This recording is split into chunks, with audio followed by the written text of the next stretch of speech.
Yes, we can. Yes. All right, great. A very good afternoon to all, and on behalf of ESA, I would like to welcome you all to Guidance Forum 2.0. As the SEM4 is approaching, we all are aware what lies in front of us. So, a very important chunk of SEM4, as we all know, is the mini project, and it's very obvious that there's a sense of confusion between all of us. So, we have two very generous seniors amongst us, Janil and Prabhat, who are gonna run through their entire journey of what they how they chose their topic to the execution of their project. So first we have Janil, who, the floor is all yours. Yes, okay. Thank you so much. So, good, good afternoon, everyone here, and I will help you to basically make you understand how you should go through the mini project phase. And I will say that this is one of the most important phase in your life, I would say, this 6 month time period which you are getting, because you are getting stipulated time to invest what you have learned, what skill set you have gained into making something. And I would ask every one of you to give your 100% into this phase so that you can get the best out of you. You will be able to understand what you can do and what you cannot, irrespective of whether it is a hardware based project or software based project. So let me tell you about my experience. Actually, the time at which our mini project was had the same condition as today is, it is almost in the month of January. It was almost like there is going to be a lockdown or not, and today also the same situation. In fact, at our time, the chances were that lockdown will be there, but today it is totally the reverse. That we think that from the next week onwards, everything will start once again. So, what our mini project idea was that we wanted to create a IoT based water heating controlling mechanism where we will have a device which will be connected to a water heater, electric water heater. And basically, we wanted to control it via giving signals through whether our mobile app or laptop via desktop application, which will be connected to the device via using a Wi-Fi module or so. Now, as we were at this stage, we were not knowing that there will be a lockdown or the lockdown won't be there. So what we went is we will go slow and we will wait for the situation to get good, and then we will go on procuring all the hardware stuff and all. But eventually that strategy failed and the lockdown was imposed, and we were not able to procure any hardware material. And I think uh,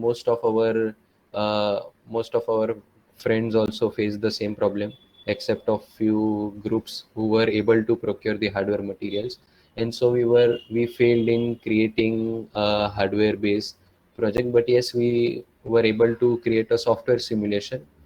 And we are very lucky to have all our professors who have supported us and accepted that okay, you can go with the software based simulation, that is not an issue. Another thing is that, so as we had created the software model, we had created that in Proteus simulation software. I think you guys must be knowing that even if you don't know, you will get a good training of how to use Proteus and all in your microcontrollers subject, where you will do a lot of practicals in there. And yes, so using Proteus, we created our software simulation. Now, so as you are able to see, we were not able to do it on hardware. So major challenges and all what we got, I will only able to share you what challenges and what uh, solutions we created on software level, not on hardware level. So in software level, first of all, it is a, if we look into the scope of the project, it is fitting into an embedded system, IoT based embedded system. And for that purpose, a good knowledge of embedded system programming was required. We went on selecting LPC 2148 as our basic controller because two reasons: because we were studying that controller in the semester, and secondly, it was a much more powerful controller than 8051 or other controllers and processors present. Yes, we were not allowed to use Arduinos and Raspberry Pis, so we had finalized at that moment itself. I don't know if they will allow you guys to use Arduinos and Raspberry Pis or not, because I was under Professor Rathod sir and Payal madam, so they had strictly said us no, not to use Arduinos and Raspberry Pis, and it also depends upon who is your mentor.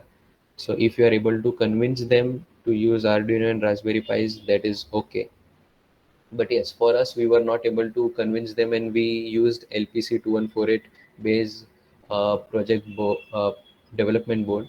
Now, about development boards, they might be very costly if you buy from the market. It might cost you 1000 rupees, 1500 rupees or so, and most probably you will have to submit it to the college after you create your project.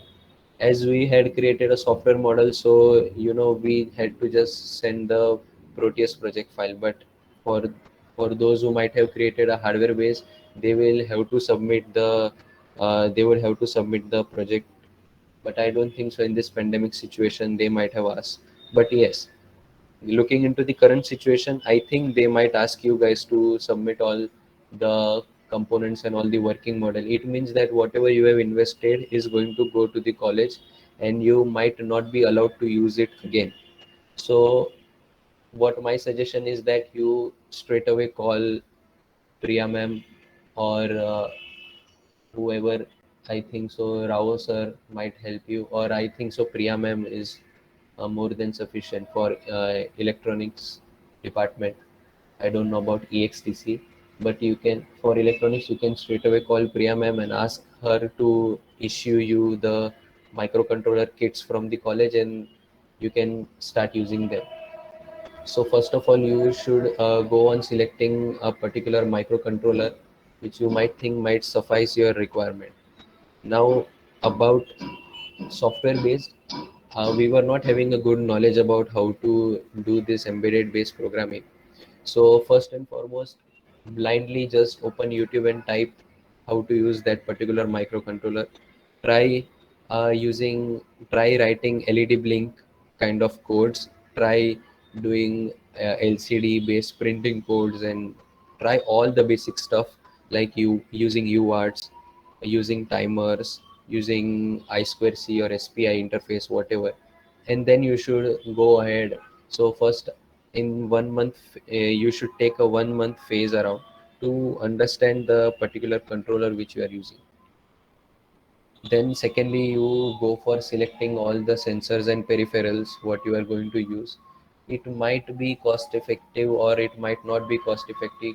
You are still in the development and prototyping stage, so cost is not the thing you should look right now. Yes, if you are going for a future scope in expanding this thing, you are going to develop a product. So at that time you can think of cost effectiveness and all. And lastly, you see how you are able to implement the project, whether on software level or hardware level. And if you are able to do it on a hardware level, then it will be very, very a great thing, let me tell you. So I will ask you all to please try to do it on hardware, whether if you are whether you are scared that hardware mein kitna problem hoga, we will not be able to do. Please don't think like that. I would say this is kind of a one time experience you might get in your life. So try it out, get your hands dirty, and this is one of the best chances to do this, because after this, in 6 semester, you will be opting for internships, and the project what you do will help you a lot in fetching those internships. So do something good, and give your 100%. As I told in the beginning, give your 100%. Now whether it is a now I told you all about a hardware based embedded system based project, but yes, you can also go for a software project. There are many of our classmates who have done a software based project, but again it depends upon uh, how you convince your mentors, because some of the mentors do not allow us to do software based projects. So you should be able to convince your mentor that to allow you to make a software based project, like some kind of AI and machine learning stuff, or some financial technology based, like that. You can do anything, but you should be able to convince your mentors. That's it. Now now talking about the most important thing which is applicable for now, if you have not decided your mini project topics, try to try to look into your surroundings, see what the people are facing the problem, see what they are not able to do properly, ask them, discuss with them some kind of daily problems they are facing, and try to create the things or stuff in your mini project, so that the things which your the common people are not able to do it properly, you are trying to automate it, or you are trying to satisfy their need.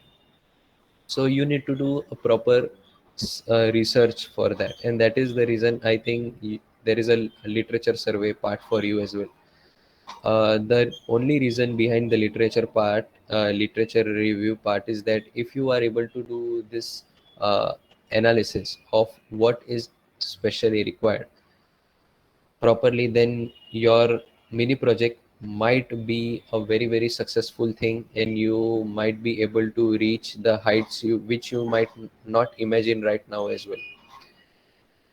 Secondly, what I'm secondly, what I will say is that go on reviewing and researching uh, as high as you can. Do not stop yourself in anything, because this is the phase which will help you a lot, as I told, in the internship stage as well.